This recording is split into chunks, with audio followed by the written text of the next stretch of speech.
Pozdrav svima. U današnjem klipu ću vam pokazati kako da stavite thumbnail sličicu. Šta je u stvari thumbnail sličica? Thumbnail sličica je ovakva sličica što su do skora mogli da postavljaju samo partneri. Samo su partneri imali opciju, ali od sada može svaki kanal. Znači kako to da postavite, nađete video koji želite, to jest idete na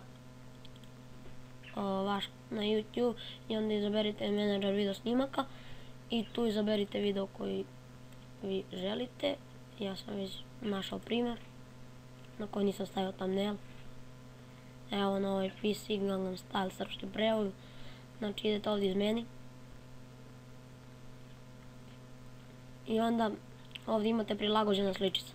Vi kliknite tu i izaberite sliku koju želite. Znači evo Gangnam Style.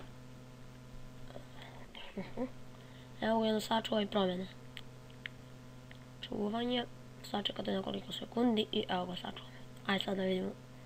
Dobro, to ne sačuva odmah, ali posle 50 minuta onda možete da vidite efekat. Ali pogledat ćemo i sada. Možda jest. Nikad se ne zna. Znači evo vidite da nije, ali to će uskoro da se promeni. Sada ćemo vidjeti pa smo refreshovali. Dobro, sve jedno nije bitno, ali posle 50 minuta to će da vam se namesti